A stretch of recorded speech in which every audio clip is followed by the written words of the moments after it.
Welcome to magnet brains. मैं हूं तुम्हारी वैदेही मैम और आज हम पढ़ने वाले हैं मोस्ट इंपॉर्टेंट क्वेश्चन पर कैसे short answer type question, generally 2 markers. कहां पे? इसी चैनल पे जिसका नाम है मैग्नेट ब्रेन्स, जहां मिलता है हमको फ्री एजुकेशन किंडरगार्टन से लेके ग्रेड 12 तक, इंग्लिश मीडियम में, हिंदी मीडियम में और बहुत सारी एंट्रेंस एग्जाम के लिए भी। एंट्रेंस एग्जाम के पॉइंट ऑफ व्यू से ये चैप्टर है इंपॉर्टेंट। कम से कम दो क्वेश्चन मिलेंगे तुमको इस चैप्टर से, ठीक है? क्योंकि ऑलरेडी ये पिछले साल ओमिटेड था, तो जो चीज ओमिटेड होती है, तो अगर क्वेश्चन पेपर के लेवल को टफ करना है तो वो पक्का उसी रीजन से क्वेश्चन देते हैं जो तुम नहीं पढ़ के गए हो, पर हम इस बार पढ़ के जाएंगे, ठीक है? और 12 बोर्ड में तो इस बार आने ही वाला है। तो चलो स्टार्ट करते हैं आज का सेशन। तो क्या है most important question? Short answer type question, 2 mark का क्वेश्चन। मतलब सीधा सीधा लॉजिक है कि अगर तुम्हारा बोर्ड का पेपर है तो ये मिलेंगे तुमको कहां पे? सेक्शन बी में या सेक्शन ए में। अब याद करो, अब बोलोगे मैम सेक्शन ए तो 1 मार्कर का रहता है, तो फिर कैसे? देखो, अगर 1 मार्कर का नहीं हुआ तो अगर सपोज करो सेक्शन ए ही 2 मार्कर का है तो इसमें आ गया। अगर क्वेश्चन को कॉम्प्लिकेट करना है तो वो उठा के डाल देंगे सेक्शन सी में, मतलब सी में या बी में, जैसे 3 मार्कर वाला है, और उसमें एक इसका पार्ट ले लिया और एक ऑलरेडी जो हम लेक्चर पढ़ चुके उससे रिलेटेड एक और क्वेश्चन पूछ लिया, ठीक? तो मार्कर कितना भी हो, कंटेंट इंपॉर्टेंट है कि कंटेंट उसके अंदर लिखना क्या है, ठीक है? चलो स्टार्ट करते हैं क्वेश्चन से। वापस स्टार्ट करने से पहले हम क्या पैटर्न यूज करते हैं? कीवर्ड को करना है अंडरलाइन, 2 मिनट लेना है, उससे रिलेटेड जो जो आता है सब बोल दो। ये स्टार्टिंग में एक्सरसाइज बहुत इंपॉर्टेंट है क्योंकि इससे तुम्हारी लर्निंग हो जाएगी और फिर बाद में तो तुम एकदम प्रो हो जाओगे, ठीक है? चलो तो देखते हैं question number 1। Explain Oparin Haldane theory of chemical evolution. मतलब सीधे सीधे वो केमिकल इवोल्यूशन पूरा पूछ रहे हैं। अब देखो, हमें पता है केमिकल इवोल्यूशन बोलो या ऑर्गेनिक इवोल्यूशन बोलो, क्या हुआ था इसमें? इनऑर्गेनिक से ऑर्गेनिक चीजें बनी थी। इनऑर्गेनिक मतलब कौन सी? जो पहले से एग्जिस्ट कर रही थी। अच्छा, कौन सी कंडीशन में? वही एक कुछ कंडीशंस थी, जैसे हाई टेम्परेचर हो गया, रिड्यूसिंग एटमॉस्फेयर हो गया, उसके बाद हम बोल सकते हैं मीथेन थी, कार्बन डाइऑक्साइड थी, H2 थी, H2O थी और अमोनिया थी। इन सब के केस में, और वोल्केनिक रिएक्शंस चल रही थी, है ना? तो थंडरस्टॉर्म चल रहे थे। तो इन सब कंडीशन में क्या हुआ? इनऑर्गेनिक मॉलिक्यूल आपस में रिएक्ट करके किस में रिजल्ट हो गया? ऑर्गेनिक मॉलिक्यूल में बनने लगे। ऑर्गेनिक मॉलिक्यूल जैसे ही बना, मतलब हमें लिपिड्स मिलने लगे, प्रोटीन्स मिलने लगे, अमीनो एसिड्स मिलने लगे, शुगर्स मिलने लगे। बस अब ये सारे आपस में कैसी प्रॉपर्टी शो करने लगे? जुड़ने लगे, एक बड़े मॉलिक्यूल में बनने लगे, फिर टूटने लगे, फिर छोटे छोटे मॉलिक्यूल में बनने लगे, फिर जुड़ने लगे, फिर टूटने लगे। मतलब इनडायरेक्टली और डायरेक्टली वो रेप्लिकेशन की प्रॉपर्टी शो करने लगे। ऐसे ही करते करते क्या बनने लगा? न्यूक्लिक एसिड बन गया। याद करो, इसके पहले वाले चैप्टर में तुम पढ़ चुके हो न्यूक्लिक एसिड। आप डीएनए बोलो या आरएनए बोलो, 3 ही चीजों का बना होता है। कौन कौन सी? शुगर जो बन गया, न्यूक्लियोटाइड्स, न्यूक्लियोटाइड्स मतलब शुगर, नाइट्रोजनस बेस और फॉस्फेट ग्रुप। तो फॉस्फेट तो खुद ही इनऑर्गेनिक है। तुम्हारा जो शुगर है, जो नाइट्रोजनस बेस, ये भी बनने लगे इन्हीं सबके रिएक्शंस के कारण। हुआ क्लियर? अच्छा, फिर क्या हुआ? ये सब ज्वाइन करने लगे, अलग अलग माइक्रोमोलिक्यूल्स पास में आने लगे और धीरे धीरे करते करते क्या बन गया? प्रिमिटिव सेल बन गया, ठीक? तो यही वो पूछ रहे कि बताओ ओपैरन और Haldane theory of chemical evolution of life को एक्सप्लेन करो। तो चलो स्टार्ट करते हैं। The first life form could have come from pre-existing, बोला था कि पहले से जो एग्जिस्ट कर रहा था, पर क्या? Non living organic molecule like RNA, protein, etc. and the formation of life was preceded by chemical evolution. तो याद रखो, सबसे पहले इनऑर्गेनिक से ऑर्गेनिक बना, फिर यही ऑर्गेनिक छोटे छोटे मॉलिक्यूल बड़े बड़े मैक्रो मॉलिक्यूल में जुड़ने लगे। रिजल्ट ये हो गया कि न्यूक्लिक एसिड का फॉर्मेशन हो गया, फिर उसके बाद शुगर्स का फॉर्मेशन हो गया, लिपिड्स का फॉर्मेशन हो गया, फैट्स का फॉर्मेशन हो गया। बस फिर यही सारे एक साथ आने लगे, एग्रीगेट बनने लगे और पहली प्रिमिटिव लाइफ आ गई थ्रू केमिकल इवोल्यूशन। हुआ क्लियर? चलो मूव करते हैं अगले क्वेश्चन पे। Question number 2। Distinguish between convergent and divergent evolution, give 1 example of each. तो इसको सबसे पहले तो कर लो स्टार मार्क। तो अब कन्वर्जेंट और डाइवर्जेंट, पहले बताओ कहाँ पढ़ा हुआ है तुमने। तो अगर याद होगा हमने एविडेंसेस ऑफ इवोल्यूशन में जो हम पढ़ते हैं एक सेक्शन की study of morphological and anatomical feature, वहां पे हमने पढ़ा था होमोलॉजी और एनालॉजी। होमोलॉजी मतलब स्टडी ऑफ होमोलोगस ऑर्गन, मतलब जो स्ट्रक्चर में तो सेम है, फंक्शन अलग अलग कर रहे हैं, उनको हम क्या बोलेंगे, होमोलोगस ऑर्गन। अच्छा, क्या स्पेशलिटी थी कि इनका ओरिजिन तो सेम रहेगा, अंदर से स्ट्रक्चर तो सेम रहेगा, फंक्शन अलग अलग करेंगे। तो ये जो इस टाइप का फंक्शन है वो किस टाइप के एवोल्यूशन को राइज देगा, डाइवर्जेंट एवोल्यूशन। सोर्स सेम, अलग अलग डायरेक्शन में चला गया, मतलब बोल सकते हैं एक तरीके का एडाप्टिव रेडिएशन।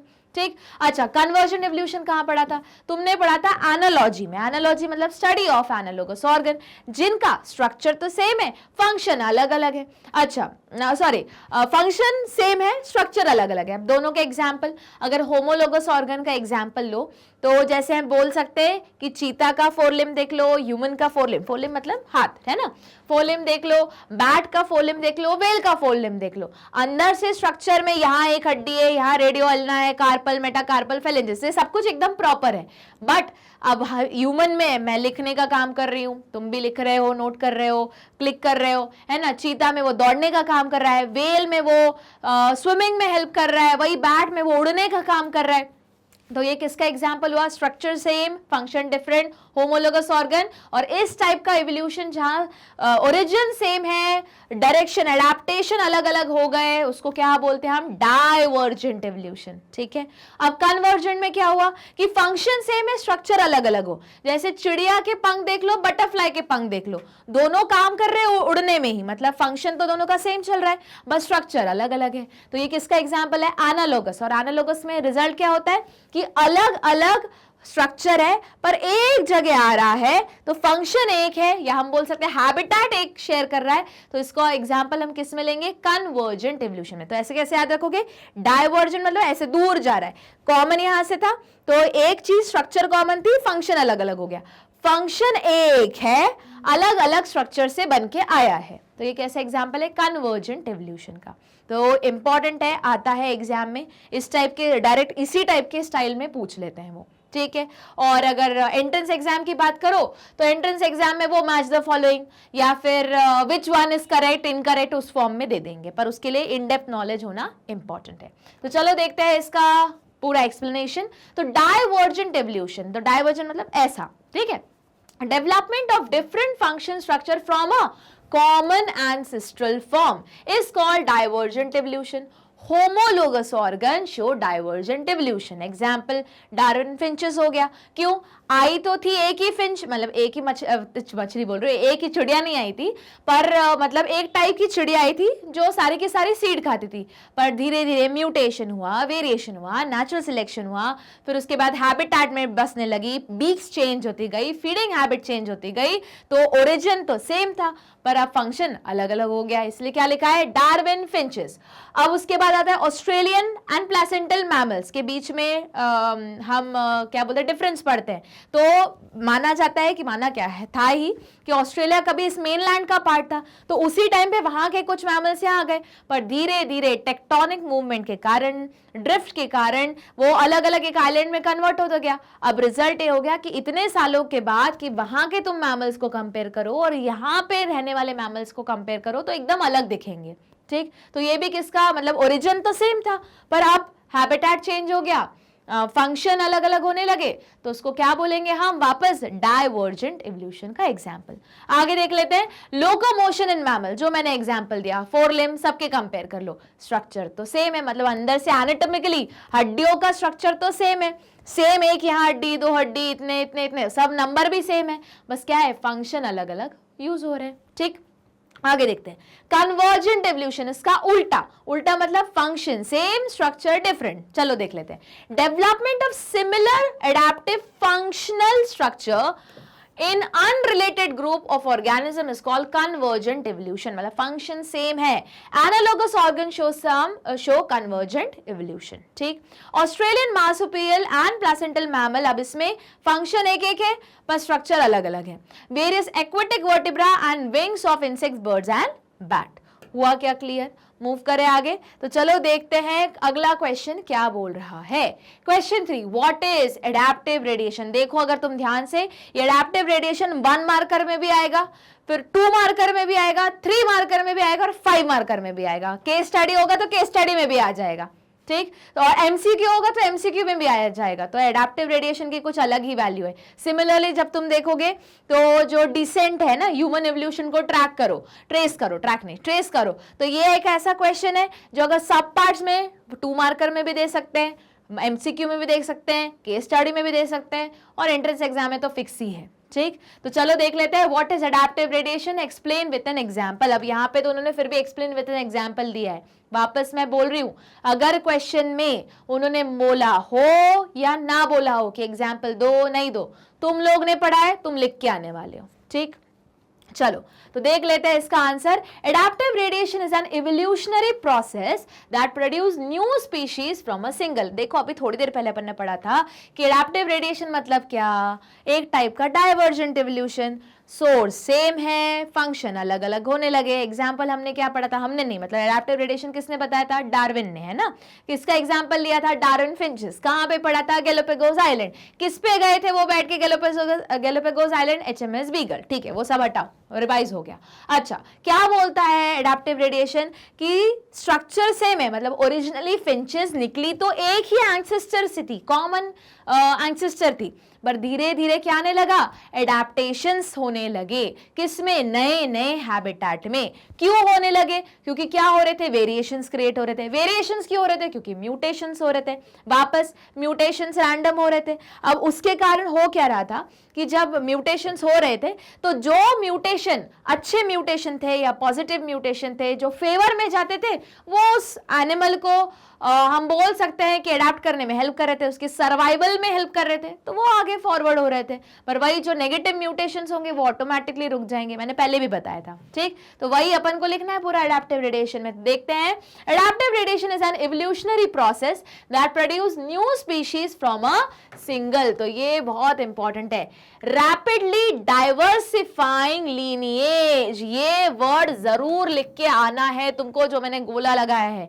इंपॉर्टेंट है, याद रखना। अगर ये 3 मार्क का क्वेश्चन बन गया, मतलब इस लाइन का कितना इंपॉर्टेंट है, 3 मार्क का क्वेश्चन बन गया और बोर्ड में जब तुम जाओगे लिखने, यकीन मानो 3 मार्क में से सिर्फ 1 मार्क इन 3 वर्ड्स के लिखने पे मिलेगा। मतलब वो ढूंढेंगे कि कहां तुमने रैपिडली डाइवर्सिफाइंग लीनिएज लिखा है, ठीक। आगे बढ़ते हैं। This process occur due to natural selection, कहानी बताए ना, natural selection. An example of adaptive radiation is Darwin finches found in Galapagos island. A large variety of finches is present in Galapagos island that arose from a single species, एक ही species से बनी थी। अब which reached this land accidentally, गलती से पहुंच गई किसी वजह से। As a result हुआ क्या, many new species have evolved, diverged and adapted to occupy new habitat. These finches have developed different eating habits and different type of beak to suit their feeding habit. The insectivorous, blood-sucking and other species of finches which were with varied dietary habits have evolved from a single seed eating finches. तो actually तुमको इतना सब कुछ लिखना पड़ेगा, बताना पड़ेगा। अब बोलोगे मैम इसमें से कुछ भूल गए, तो भूलो मत, पॉइंटर्स में याद रखो, ऑटोमेटिक पॉइंटर में याद रखोगे ना, याद रहेगा, ठीक है। तो जब भी एडेप्टिव रेडिएशन आए, कौन सी एक लाइन लिखनी है, रैपिडली डाइवर्सिफाइंग लीनिएज। फिर क्या बोलोगे कि अलग अलग स्पीशीज का फॉर्मेशन हुआ है, न्यू स्पीशीज का फॉर्मेशन हुआ है from a one single species, तो ये भी अपन को याद रखना है। उसके बाद एग्जाम्पल बताओ कि डार्विन फिंचेस के एग्जाम्पल से हम इसको एक्सप्लेन कर सकते हैं। गैलापागोस आइलैंड पे देखा गया कि जो फिंचेस थी वो गलती से पहुंच गई, एक ही फिंचेस से बनी है, कॉमन एंसेस्टर है, बस फिर क्या हुआ, नेचुरल सिलेक्शन हो गया। नेचुरल सिलेक्शन हो गया तो अडैप्ट हो गई, नए नए टाइप की बीक्स आने लगी, उसके अकॉर्डिंग फीडिंग हैबिट्स बनने लगी, बस हो गया। इतना बता दोगे तो ये सारे क्या है तुम्हारे कीवर्ड्स इंपॉर्टेंट। उसमें से सबसे इंपॉर्टेंट तो बाबा ये है, रैपिडली डाइवर्सिफाइंग लीनिएज, क्योंकि यकीन मानो ये वाला लाइन तुम भूल जाओगे, मान के ही चल रहे हैं, यकीन मानो क्या, मान के ही चल रही, मैं नहीं मान के चल रही हूँ, वो एंट्रेंस एग्जाम वाले लोग मान के चल रहे हैं ना, कि तुम भूल जाओगे।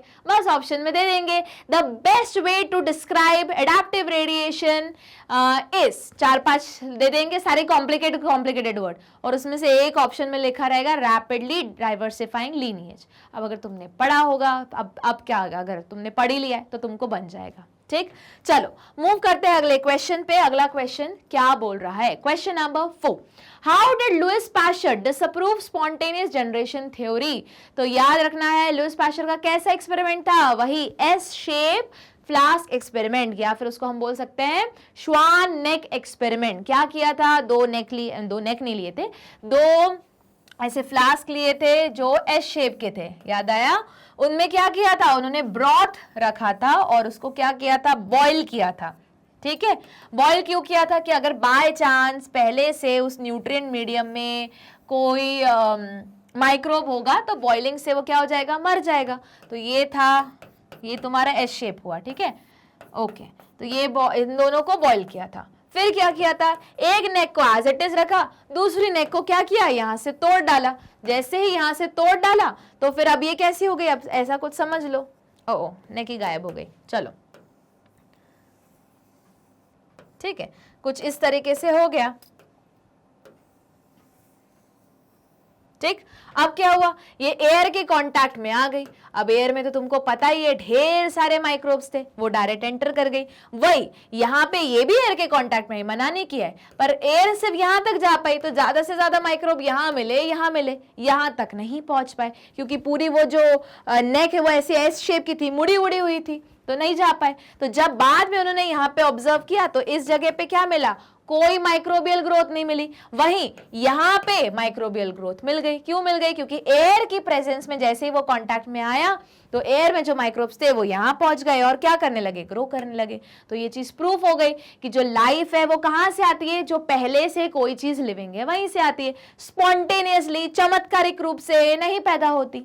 ठीक, तो ये किसने बताया था, लुइस पैस्चर ने। तो चलो देख लेते हैं इसका आंसर क्या बोल रहे हैं।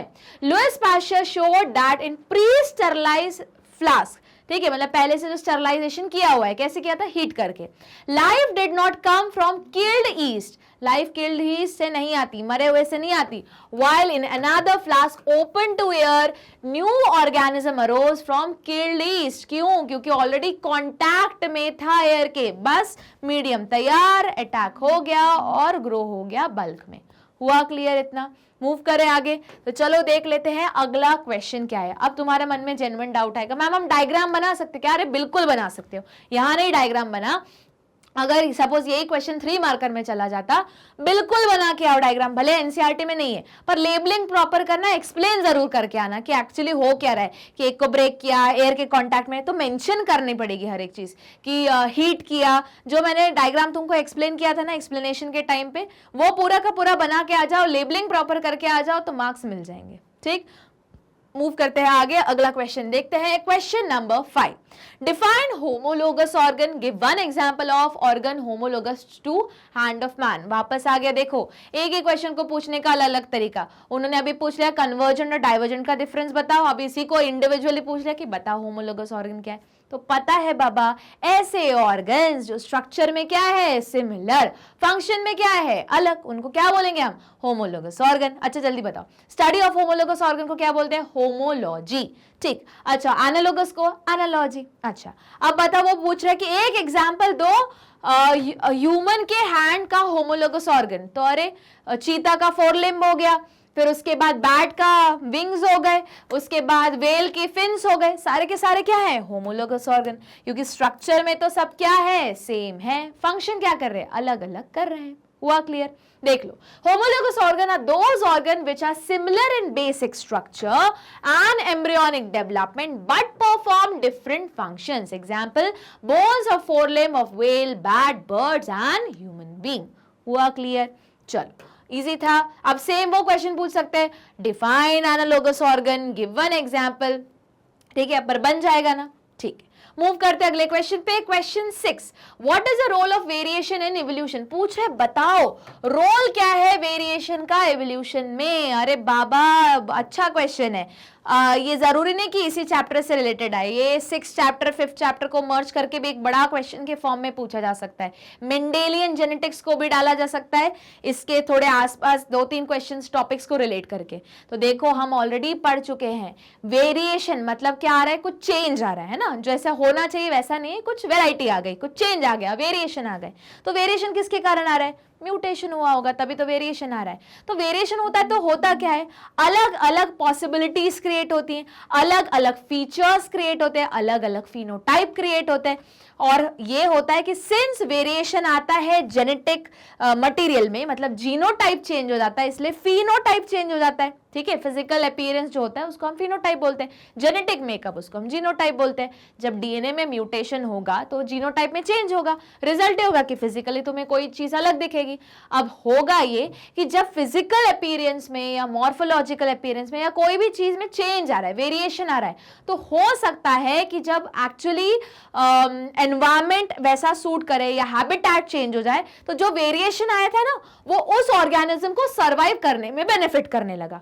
तो हुआ क्या, वेरिएशन तो आया, पर उस पर्टिकुलर कंडीशन में जब कंडीशंस क्रिएट हुए तो उस ऑर्गेनिज्म को सरवाइव करवाने में वो वेरिएशन हेल्प आ गया। पता चला जो ओरिजिनल फॉर्म था वो सरवाइव नहीं कर पाया, मर गया, पर जिस ऑर्गेनिज्म में वो वेरिएशन आया था वो सरवाइव कर गया। तो हम बोल सकते हैं इवोल्यूशन में उस ऑर्गेनिज्म को सरवाइव रखने में क्या करता है, वेरिएशन बहुत इंपॉर्टेंट रोल प्ले करता है। और यही वेरिएशन सपोज करो धीरे धीरे धीरे धीरे आता गया तो अरे न्यू स्पीशीज के फॉर्मेशन में भी हेल्प है।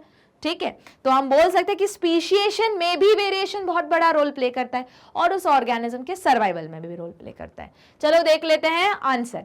Variation are useful for survival of species in change environmental situation. If a population reproducing organism are suited to a particular niche and if the niche is drastically altered, the population would be wiped off. However, if some variation were to be present in few individual, there would be some chances of them to survive. इसका example मैंने बताया था कि जब corona आया था तब estimate हुआ था कि इंडिया की 1.8 मिलियन पॉपुलेशन में ऑलरेडी रेजिस्टिविटी है बाय बर्थ कोरोना के अगेंस्ट। ये तो अलग बात है कि ये पता तब चला जब कोरोना आई। अब सपोज करो कोरोना इतना डेडली होता कि तुम और मैं कांटेक्ट में आते और अगर हमारे अंदर रेजिस्टिविटी नहीं रहती आधे घंटे में मर जाते, तो सपोज करो ना, ऐसे सपोज करो, तो सपोज करो अगर ऐसा होता तो मुझे लगता है ज्यादा से ज्यादा 1 महीने के अंदर पूरे पॉपुलेशन ही खत्म हो जाती, या एक है ना 1 महीने के अंदर पूरी पॉपुलेशन खत्म हो जाती, क्योंकि जरा सा कांटेक्ट में आ गए। तो उस केस में जिनमें वो म्यूटेशन था, जिनमें वो रेजिस्टिविटी पावर थी, क्यों थी रेजिस्टिविटी पावर, क्योंकि वेरिएशन था। सिंस वेरिएशन था तो वो लोग सर्वाइव कर जाते। तो एटलीस्ट हम बोल सकते हैं कि हाँ ह्यूमन पूरा नहीं खत्म हुआ, होमो सेपियंस कुछ तो जिंदा रहेंगे। हुआ क्लियर? चलो मूव करते हैं अगले क्वेश्चन पे। Question number 7, describe one evidence which decisively prove that birds have evolve from reptile. वो पूछ रहे एक एविडेंस दो जो डिसाइड कर पा रहा है कि जो रेप्टाइल से ही कौन बना है, बर्ड्स बना है। तो याद करो जब तुम लोगों ने ट्रायासिक पीरियड पढ़ा था वहां पे हमने क्या पढ़ा था, ट्रायासिक और जुरासिक, तो वहां पे पढ़ा था आर्कियोप्टेरिस का एवोल्यूशन हुआ। तो आर्कियोप्टेरिस कैसी स्टेज थी तो चिड़िया मतलब उड़ने वाली, बट उसकी बीक्स के अंदर टीथ्स थे, ठीक है, उसके बाद विंग्स थे और एंड में क्लॉस थे। तो ये मतलब क्या था, मिक्सचर था, चिड़िया का भी मिक्सचर था और रेप्टाइल्स का भी मिक्सचर था। तो हम बोल सकते हैं ये कैसी है, कनेक्टिंग लिंक है, कनेक्ट कर रही है ना, किसको, रेप्टाइल्स को और एप्स को या बर्ड्स को। तो वही पूछ रहे कि उस एक एविडेंस का नाम बताओ। तो भैया मिसिंग लिंक बोलो, कनेक्टिंग लिंक बोलो, कौन है, आर्कियोप्टेरिस। तो देख लेते हैं, missing link between birds and reptile called archaeopteryx show that bird have evolved from reptiles. These are organisms which show the characteristics of both मतलब दोनों के, presence of wings and feathers in the body. तो ये birds के characteristics है कि wings होना और feathers होना, पर feather wings के end में क्या होना, claws होना। तो claws तो reptile का example है, beak होना birds का example है, पर beak के अंदर teeth होना किसका example है, तुम्हारे रेप्टाइल्स का। देख लो, as well as of reptiles example long tail and jaws with identical teeth. तो ये किसका एग्जाम्पल, ये किसका कैरेक्टर हुआ, रेप्टाइल का। हुआ क्लियर इतना? तो ये क्या था तुम्हारा, ये मिसिंग लिंक के बारे में था या कनेक्टिंग लिंक के बारे में था, किसके बारे में, रेप्टाइल्स और बर्ड्स के बारे में। चलो देख लेते हैं अगला क्वेश्चन। अगला क्वेश्चन क्या बोल रहा है, okay, question number 8, what is the study of fossil called. ये तो सीधा सीधा क्वेश्चन हो गया, स्टडी ऑफ फॉसिल को क्या बोलते हैं, पेलियोंटोलॉजी। ये तो पता ही है हमको, वही पूछ रहे हैं। Mention any 3 point how the fossil throw light on past life. Basically हम ये मतलब वो पूछ रहे कि बताओ फॉसिल को की स्टडी करके कैसे पता चला कि वो कहाँ से निकाले गए, क्या फीचर्स थे। तो ये तो इजी हो गया है ना। तो चलो देख लेते हैं answer. Study of fossil is known as paleontology, पता ही है। अच्छा, एक और चीज, फॉसिल को स्टडी करने के लिए कौन सी मेथड यूज करते हैं? कार्बन डेटिंग या रेडियो एक्टिव कार्बन डेटिंग। ठीक, चलो। Cross section of the earth crust indicate the arrangement of sediment one over the other during a long history of earth। मैंने बताया भी था कि सपोज करो ये पहली लेयर है, यहाँ पे कुछ प्लांट्स थे, कोई एनिमल थे, अच्छा एनिमल तो नहीं लग रहा ये, ओके एनिमल थे, ठीक है। और उसके बाद हुआ क्या कि ये मर गए, वो यहीं पे डिपॉजिट हो जाएंगे, फिर नई लेयर अरेंज हो जाएगी, फिर ऐसे ही पूरा चलता रहेगा। तो ये जितने भी फॉसिल मिलते हैं कहाँ पे मिलते हैं? सेडिमेंट्री रॉक में मिलते हैं। तो बेसिकली हम सेडिमेंट की लेयर्स को गिन के बता सकते हैं, मतलब क्रॉस सेक्शन को देख के बता सकते हैं कि ये वाली लेयर कितने साल पुरानी थी, मतलब ये वाला पर्टिकुलर ऑर्गेनिज्म कितने साल पहले एग्जिस्ट करता था, मतलब हम टाइमलाइन निकाल सकते हैं। ठीक है, तो वही है cross section of the earth crust indicate the arrangement of sediment one over the other during the long history of earth. Second, different sediment contain different life form which probably died during the formation of particular sediments. ठीक, connecting or missing link which contain characters of different group। मतलब हम एक fossil को देख के ये बता सकते हैं कि ये वाला जो फॉसिल मिल रहा है वो कितने साल पहले का है। उसके बाद उससे अकेले फॉसिल के साथ आसपास दूसरे फॉसिल भी मिलेंगे, तो हम कुछ लिंक्स बना सकते हैं, इंटरलिंक्स बना सकते हैं कि जब ये था तो ये इस टाइम पे ये वाले भी ऑर्गेनिज्म थे। फिर हम ऑर्गेनिज्म की मॉर्फोलॉजी को स्टडी करके, या जो फॉसिल मतलब क्या, हार्ड पार्ट मतलब जैसे हड्डियां हो गई, जॉज हो गए, टीथ हो गए, इन सबको देख के हम बता सकते हैं कि अच्छा ये वाला थोड़ा बहुत रिजेम्बलेंस इस वाले ऑर्गेनिज्म से आज मिलता है, तो हो सकता है कि ये वाला मतलब ट्रैक डाउन हम कर सके एक पर्टिकुलर ऑर्गेनिज्म के एवोल्यूशन को। ठीक, तो वही पूछा है।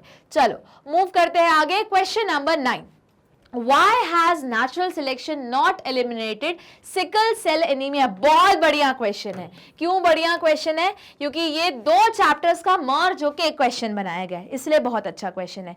सिकल सेल एनीमिया तुमने कहाँ पढ़ा है? जेनेटिक्स में पढ़ा हुआ है, चैप्टर नंबर 5, चैप्टर नंबर 6, दो जगह मेंशन किया होगा है। कैसे याद करो? सिकल सेल एनीमिया मतलब ऐसी बीमारी जहां पे ऑक्सीजन की कमी हो जाती, तो ऑक्सीजन की कमी को हम एनीमिया बोलते हैं, एनीमिक बोलते हैं ना, इन जनरल बोलते हैं एनीमिक हो क्या मतलब ब्लड की कमी हो गई, तो वो बेसिकली ब्लड से रेफरेंस नहीं होता, हीमोग्लोबिन या ऑक्सीजन से रेफरेंस होता है। अब याद करो ऑक्सीजन कौन कैरी करता है? आरबीसी कैरी करती है। और आरबीसी का शेप कैसे होता है? डिस्क जैसा शेप रहता है, बाइकॉनकेव होती है, मतलब ऐसे ऐसे बाइकॉनकेव होती है ना। और यहाँ पर स्पेस होता है, इसलिए क्या हो सकता है, यहाँ पे ऑक्सीजन होल्ड हो सकता है। बट म्यूटेशन के कारण, कैसा म्यूटेशन? पॉइंट म्यूटेशन के कारण ये डिस्क वाला शेप किस में कन्वर्ट हो जाता है? सिकल जैसे, क्रिसेंट वाले शेप जैसे, हंसिए जैसे, है ना। ये क्यों हो रहा है? क्योंकि जो अमीनो एसिड का कोड है GAG, वहां पे पॉइंट म्यूटेशन हुआ और एक बेस चेंज हो गया, बन गया GUG। तो GAG कोड करता था ग्लूटामिक एसिड के लिए, GUG कोड करने लगा वैलिन के लिए, तो कहानी पूरी बदल गई। इस वजह से हीमोग्लोबिन की चेन ढंग से अब बन नहीं पाई, तो प्रोटीन का स्ट्रक्चर नहीं आ पाया, प्रोटीन का स्ट्रक्चर नहीं आ पाया तो शेप ही पूरा बदल गया। अब याद करो, ये हमने 5th चैप्टर में तो पढ़ा था। ये ना बहुत अच्छा क्वेश्चन क्यों है? 2-3 चैप्टर का मर्जर है। एक तो 5th चैप्टर में हमने GAG का GUG का रिप्लेसमेंट पढ़ा था, ठीक। फिर वापस 6th चैप्टर में मेंशन किया गया था कि पॉइंट म्यूटेशन का एग्जांपल है, GAG की जगह पे GUG आ जाता है सिकल सेल एनीमिया में, ठीक। उसके बाद आगे तुम पढ़ोगे 8th चैप्टर में। कौन से चैप्टर में? 8th चैप्टर में, जहां पे सिंस इस GAG की जगह पे GUG आ जाता है, पॉइंट म्यूटेशन हो जाता है, बेस पेयर चेंज हो जाता है, इस वजह से आरबीसी का शेप बाइकॉनकेव डिस्क से क्रिसेंट बन जाता है। इसी वजह से ऐसे पीपल, ऐसे लोग जिनमें सिकल सेल ट्रेट होता है या जिनको सिकल सेल एनीमिया होता है, उनमें इस आरबीसी का शेप बदल गया। उस वजह से इस आरबीसी के अंदर कोई एंडोपैरासाइट नहीं रह सकता। ये कहां पढ़ोगे? चैप्टर नंबर 8 में, ठीक है। कोई एंडोपैरासाइट नहीं रह सकता। एंडोपैरासाइट मतलब ऐसा पैरासाइट जो बॉडी के अंदर है, उसको हम एंडोपैरासाइट बोलते हैं। तो आरबीसी के अंदर अब बोलो, तुम्हारा जेन्युइन क्वेश्चन आ जाएगा, कौन सा पैरासाइट रहता है मैम? मलेरिया का पैरासाइट। जो प्लाज्मोडियम जो हमारा ऑर्गेनिज्म है, पैथोजन है, जो मलेरिया कॉज करता है, वो कहां रहता है? उसकी रहने की जगह का है आरबीसी के अंदर। पर तब रहेगा ना जब आरबीसी का नॉर्मल शेप रहेगा। और अफ्रीका में या जो अफ्रीकन कॉन्टिनेंट में 4 स्पीशीज होती है मलेरिया की, मलेरिया फैल्सीपेरम, मलेरिया मलेराई, ओवेल और वाइवैक्स। उनमें से सबसे जो डेंजरस रहती है, सबसे जो फटल रहती है, या सबसे जो जिसके कारण मौत भी हो सकती है, वो है प्लाज्मोडियम फैल्सीपेरम। ठीक, मतलब अगर एक बार किसी को प्लाज्मोडियम फैल्सीपेरम का इन्फेक्शन हो गया, मतलब मौत तो पक्की है, ऐसा मान लो, एकदम मतलब क्रिटिकल केस हो जाएगा। अब बताओ, जो मलेरिया हो रहा है वो किसके कारण हो रहा है? प्लाज्मोडियम फैल्सीपेरम के कारण। प्लाज्मोडियम फैल्सीपेरम एक कैसा है? एंडोपैरासाइट, रहेगा कहां? आरबीसी के अंदर। बट हुआ क्या? जब आरबीसी का शेप नॉर्मल रहेगा, मतलब डिस्क जैसा रहेगा, बाइकॉनकेव रहेगा, तब तो उसके अंदर जगह, तब तो रहूंगा, मतलब मैं नहीं, प्लाज्मोडियम फैल्सीपेरम रहेगा और उस इंसान को बीमार बनाएगा, डेथ भी हो सकती है। पर सपोज करो किसी इंसान को क्या है? यही सिकल सेल ट्रेट है, मतलब हाफ है, कैरियर के फॉर्म में है, कुछ आरबीसी ठीक है, कुछ आरबीसी इस शेप में है। तो हुआ क्या? सिंस आरबीसी का शेप ही डिस्टॉर्टेड है, सिकल सेल जैसा है, नॉर्मल नहीं है, तो जगह है क्या उसके अंदर रहने के लिए? है ही नहीं जगह। तो क्या ये एंडोपैरासाइट उस आरबीसी के अंदर सरवाइव कर पाएगा? नहीं कर पाएगा। तो ये इंसान जिसको सिकल सेल एनीमिया हुआ है, वो मलेरिया के इन्फेक्शन से बच जाएगा, और मलेरिया ज्यादा डेंजरस है थर्ड वर्ल्ड कंट्री में as compare to sickle cell anaemia. ठीक, तो यही पूछ रहा है कि बताओ नेचुरल सिलेक्शन में सिकल सेल एनीमिया को हटाया क्यों नहीं गया? क्योंकि अगर याद होगा, मैंने तुमको बताया था, म्यूटेशंस होते रहते हैं, है ना?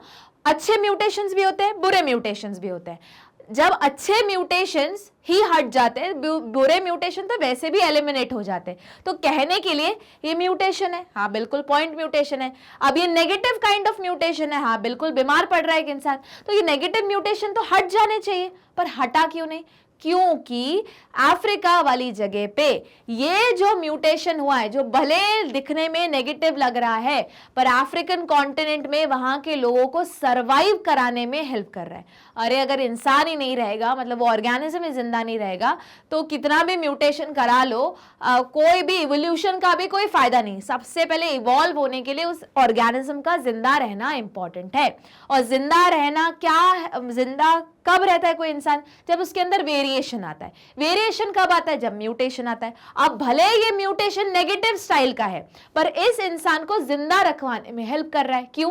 क्योंकि भले उसको सिकल सेल एनीमिया हो गया, भले वो बीमार है इंसान, बट उसको मलेरिया नहीं हो पा रहा। किस टाइप का मलेरिया नहीं हो पा रहा? मैलिग्नेंट मलेरिया नहीं हो पा रहा, जिसके कारण उसकी जान भी जा सकती है। तो वो एटलीस्ट मरने से तो बच गया। इसी वजह से जिन लोगों को सिकल सेल एनीमिया होता है, वो एक तरीके से उनका नेचुरल सिलेक्शन होता है और वो मलेरिया तो सरवाइव कर जाते हैं। तो ये अच्छा क्वेश्चन है। 3 चैप्टर का मर्जर है। एवोल्यूशन के पॉइंट ऑफ व्यू से तुम पूरा एक्सप्लेन कर सकते हो। इसका बेस तुम चैप्टर नंबर 5 और 6 से ले सकते हो, और मलेरिया वाला कंसेप्ट चैप्टर नंबर 8 में आएगा। ठीक, चलो देख लेते हैं इसका answer. Sickle cell anaemia is not eliminated during natural selection because in some cases sickle cell anaemia is beneficial as it provide natural defence again malaria parasite. अब यहाँ पे इतना लिखा है, मैंने तुमको पूरी कहानी बता दी कि कैसे बचाता है। क्योंकि जो मलेरिया का पैरासाइट है, मोर प्रिसाइजली प्लाज्मोडियम फैल्सीपेरम, जो एकदम डेंजरस होता है, जो जान लेके ही रहता है, तो अगर मतलब मरने से बचना है, मतलब प्लाज्मोडियम फैल्सीपेरम का इन्फेक्शन नहीं होना चाहिए। प्लाज्मोडियम फैल्सीपेरम एक एंडोपैरासाइट है, मतलब पूरा का पूरा प्लाज्मोडियम ही एंडोपैरासाइट है।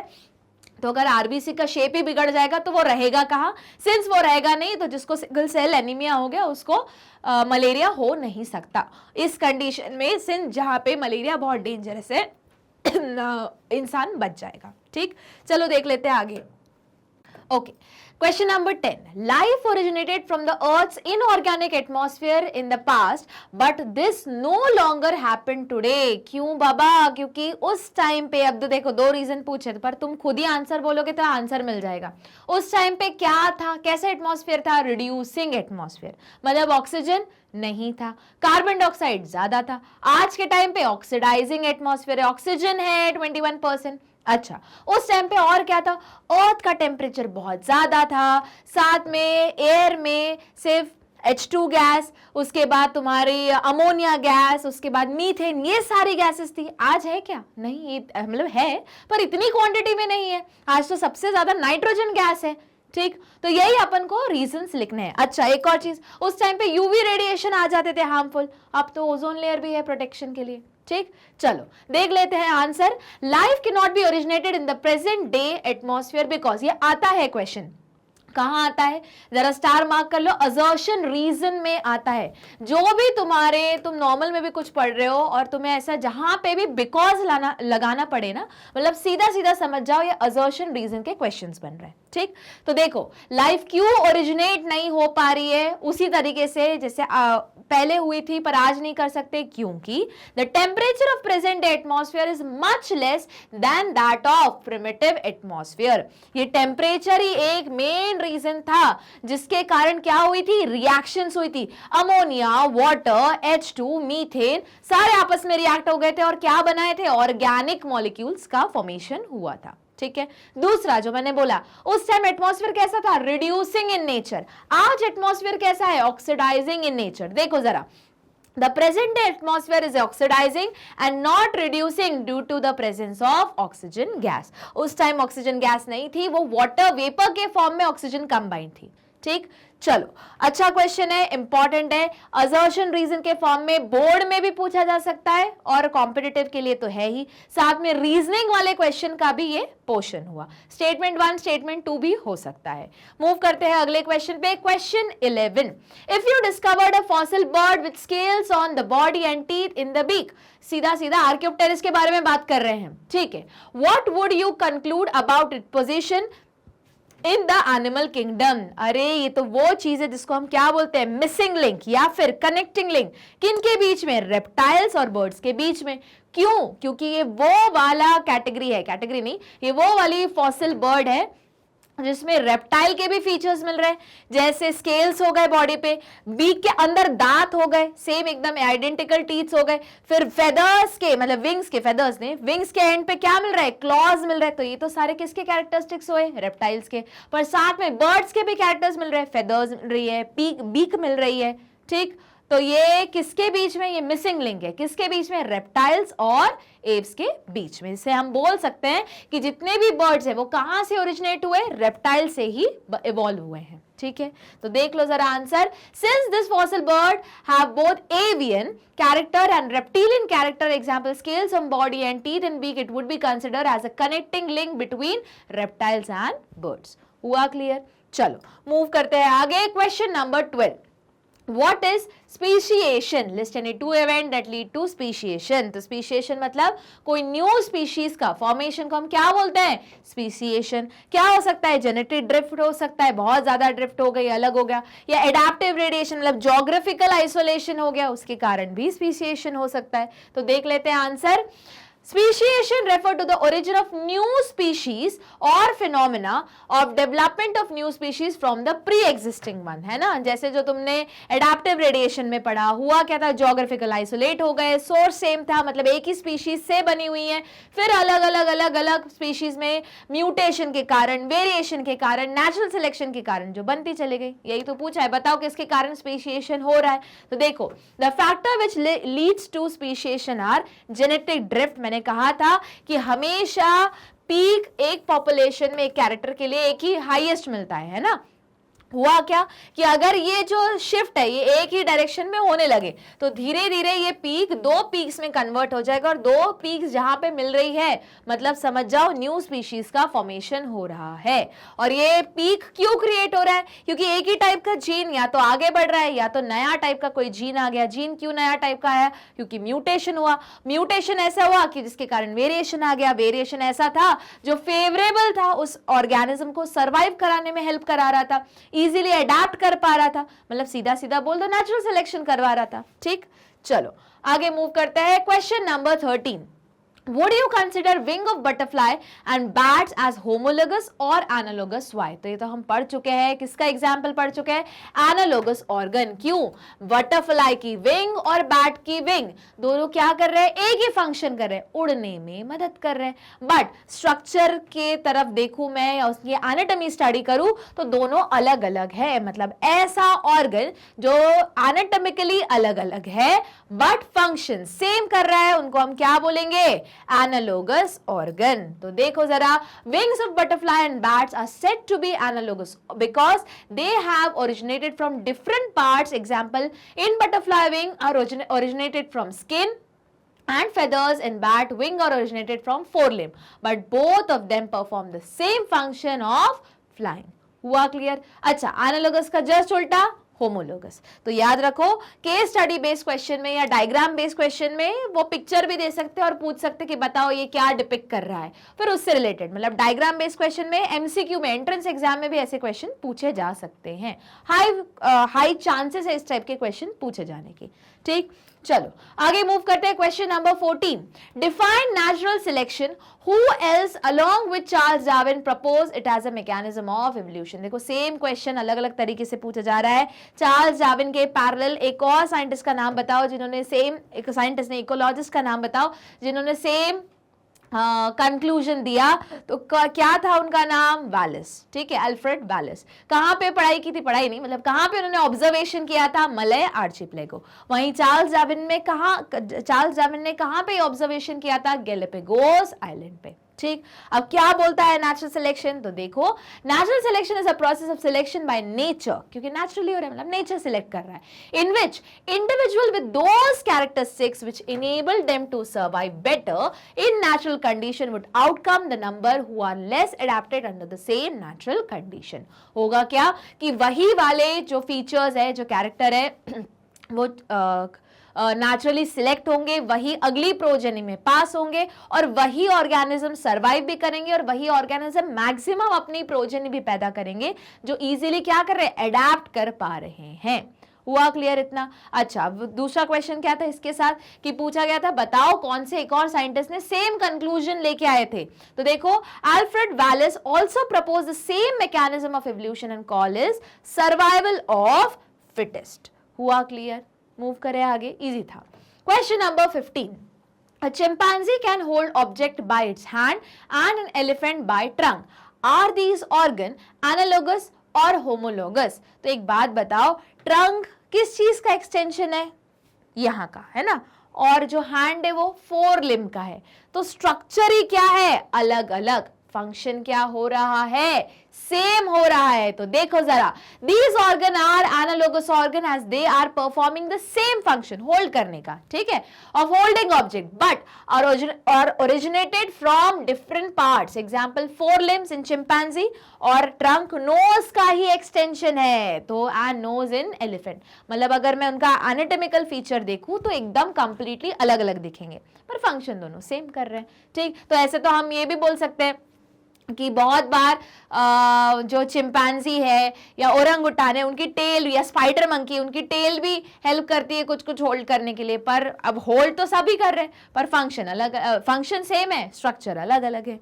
हुआ क्लियर?